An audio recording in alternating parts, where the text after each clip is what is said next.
What's up, everybody? It's Zach with Bluegrass Rentals of EKY. Thank you for being here today. And we're going to jump into looking at a property that does not make for a good flip, but would make a good buy and hold in my local market of Ashland, Kentucky.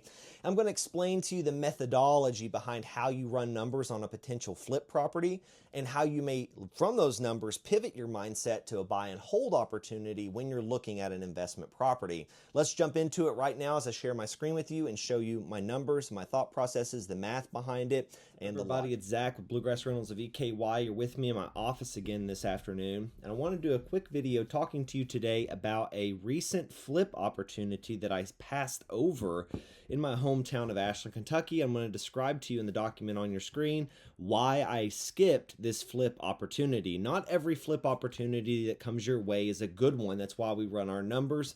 And not every house that's well priced, it seems, is actually going to give you a profit when you do something with it. And maybe even you would discover that though there's no profit in the flip, there might be profit in the flipping it, rehabbing it, sort of the BRRRR method into more of a short-term rental. So if you've never been here before, my name is Zach Humphrey with Bluegrass Rentals of EKY, where I'm trying to go from full-time registered nurse to full-time real estate investor, as long as that may take. And in the content that I provide you, I talk about all things real estate investing, from rehabs, buy and hold, short-term rentals, especially on this channel. And the goal is to help you also gain financial freedom for you and your family. For those of you that have been following this channel, you check out this little collar lavalier. I've got me a new DJI mic. Thank you guys so much for your support. Hopefully that helps with some of the audio production on this channel and helps you to get better audio so that you can learn from me on this channel and have a better user experience while you're here. So when you see on your screen here, I'm screen sharing with you real quick. I'm talking to you today about a property I looked at called it was address 1810 Beach Street, Ashland, Kentucky. It's a 2-bed, 1-bath, 1,000 square foot rental. And it is listing price of $59,900. So here's the property here. You'll find it there on Zillow or Realtor.com, whatever. And you can see, jumping into the photos here, it is a full rehab property. I walked this property with a knowledgeable real estate builder, buyer, investor, not so much a general contractor, but someone who could give me a rough idea of if my thought processes on the rehab made sense. Plaster walls, electric and plumbing likely needed majority completely redone, total redo on the kitchens, total redo on the 2 bedrooms. It did have a decent basement space, which could also offer as a potential finish it out and maybe put a bedroom down there. But obviously, even that, as you see it here, does need some serious work. So this property here, after walking this property, my mindset going into it was I was going to flip it. I was going to buy it, rehab it, and then flip it. But whenever we jumped into the numbers, I soon found out this property had no meat on the bone in terms of being a flip opportunity. That is, buy it, fix it, and sell it as quickly as possible. So I'm going to jump back into my document here and show you what I mean by why there was no meat on this bone. Now, going into this, I did not intend to buy this property for $59,900. Now, it's only been on the market for 52 days, but I know that I think it was listed prior, taken off and relisted, if I'm not mistaken. So it had not moved. It's in an okay location in Ashland, Kentucky. And so when I was jumping into the numbers and looking at the ARV, you're seeing my screen here now. I give you example 1, example 2, and example 3. And the numbers driving these separate examples is what the after repair value is estimated at.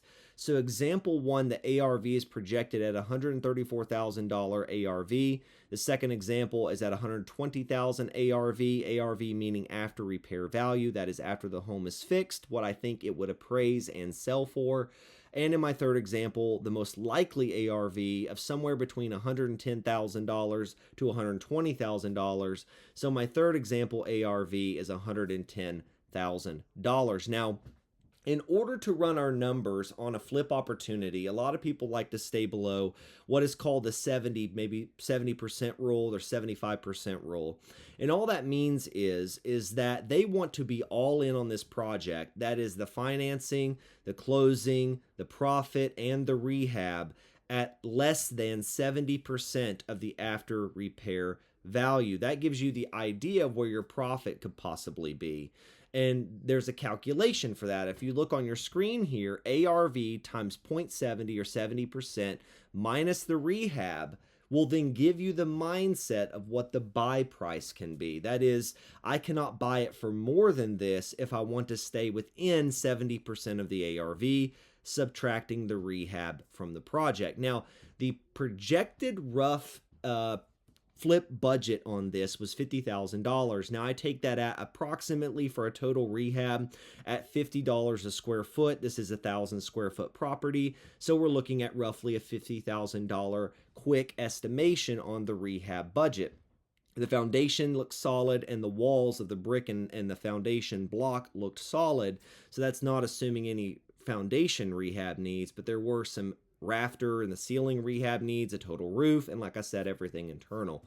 So when you're running this calculation and you know your ARV, you're running it off a projected $134,000 ARV in example 1 with a financing of about 6% of your costs to do a deal is about 6% on the financing at an ARV of $134,000. That'd be $8,040 in financing. Closing costs are usually around 9 to 10% of the total project in a ARV of $134K. That is $12,060 in closing and loan costs. With a goal profit of 15% or $20,000 on that ARV and an estimated rehab budget of $50,000. So when we take our $134,000 ARV times 0.70 minus the $50,000 estimated rehab, that gives me, you see in highlighted yellow, a buy price of $43,800 with an ARV estimation of $134,000. That's on the high end. So what am I showing you here? My first example is my likely highest ARV I'm going to get on this flip property, and that gives me my likely highest buy price I can offer this seller.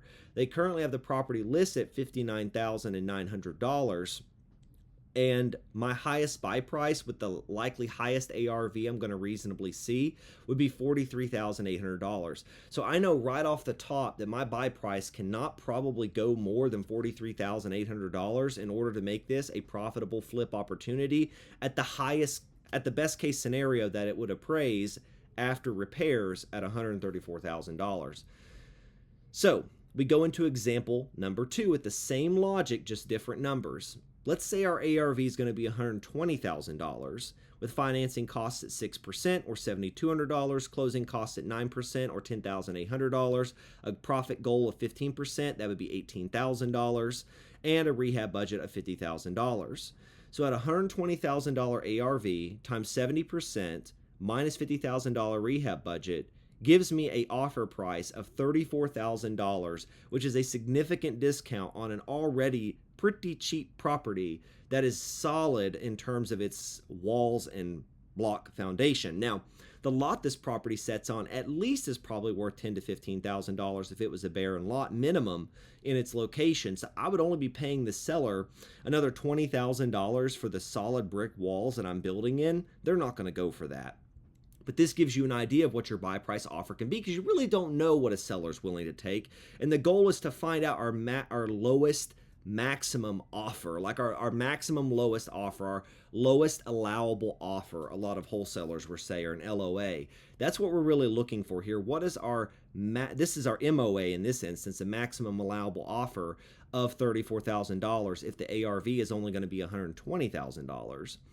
And then I'm going to go into some more logic here after example 3. Example 3, let's run it off our likely ARV of $110,000 with financing costs of 6% or $6,600, closing costs at 9% or $9,900, profit goal of 15% or $16,500, and a rehab budget of $50,000.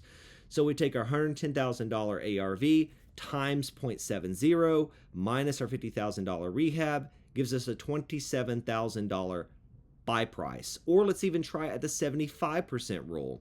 So $110,000 times 0.75 minus a $50,000 rehab budget gives us a maximum allowable offer of $32,500 buy price with a profit of only $11,000 at the 75% rule.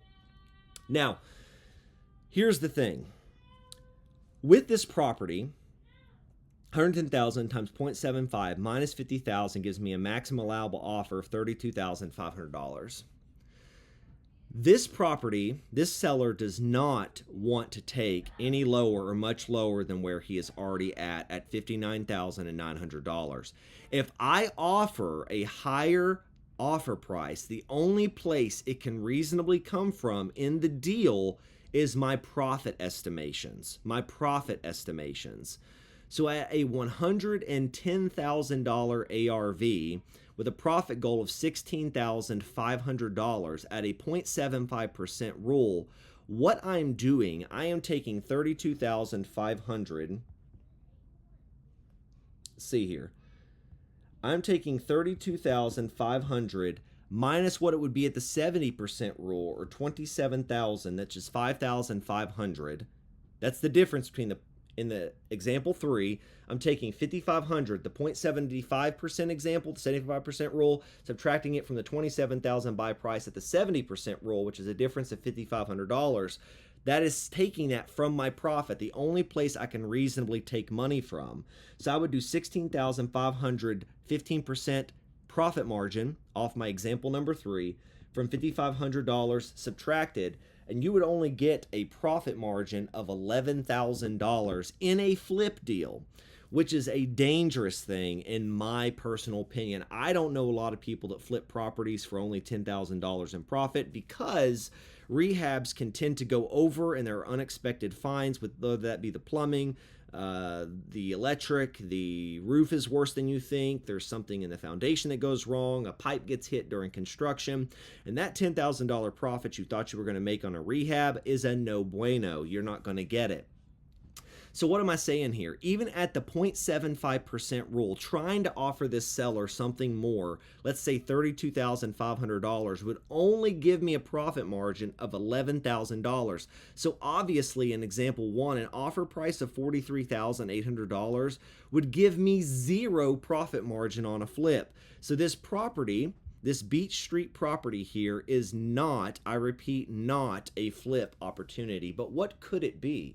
Well, I've done Airbnb in this local town. I've had 3 Airbnbs, and I've hosted both insurance relocation claims, which are fantastic profit margins, and travel nurses and everyday people.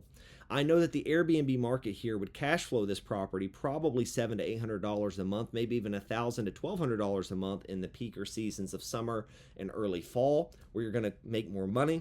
And I know that this is only less than 10 minutes away from the nearest local major hospital, giving this a great travel nurse opportunity. So this property here, 1810 Beach Street, has no margin for profit on a flip, but it does have margin on that for a buy and hold as a short-term rental.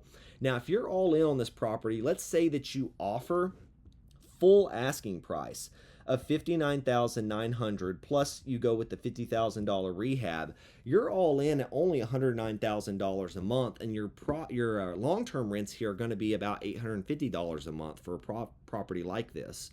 Long-term side, so it would probably work long-term side as a break-even, maybe even a few $100s a month profit. It would definitely work as a midterm rental and definitely work as a short-term rental. So there's a lot of exit strategies with this property, or ways of making it cash flow, but flipping it is not one of them. And the reason I came to that conclusion was by doing the math. It does not fit the 70% margin rule. It doesn't even fit the 75% margin rule. There is no margin for profit in this deal as a flip. So that is just an example today. I wanted to show you how you get down to the math of knowing whether or not this property, or a property, any property, is going to make for a good buy and flip and sell opportunity, or how you could pivot your mindset to buying and holding this property and the margins for profit it would have there. Going back to the way the math works, as you look at your screen, you simply take your ARV times 0.70% minus your rehab budget, tells you what your buy price needs to be. And anytime this buy price goes up based off the ARV that you've projected, The only place you can take it from is your profit margins, because the financing is going to be what it is at that ARV. The closing costs and all other fees are going to be what it is at that ARV. The rehab is what it's going to be regardless of the ARV. The only place you can steal from when it comes to doing a flip property is from your profit margins. And if you're stealing from your profit margins, then you're looking at a more and more dangerous deal with every single dollar you take from the profit margins. Really got to protect those, because else why are we doing this? We're not doing this because we want to lose money, and we definitely don't want to do it just so we can break even, because our time as investors is valuable. So that's my example today, 1810 Beach Street in Ashland, Kentucky. If you're looking in the market, could be a great buy and hold, but I don't think there's profit here as a flip, because the seller's not willing to take even a consideration, in my opinion, of $43,800, and it didn't even work at $32,500 buying price as a flip. So if you won't even accept $43,800 as a price, then there's definitely no margin here, no margin for profit. And I think the ARV is closer to that 110, which is why at a buy price of $43,800, there would simply be no margin for profit as a flip. This is Zach Humphrey, Bluegrass Rentals of EKY, going from full-time RN to full-time real estate investor. Thank you for being here today. Be sure to hit the subscription button down below as I seek to provide you more good content just like this. Have a good day, guys, and see you again soon.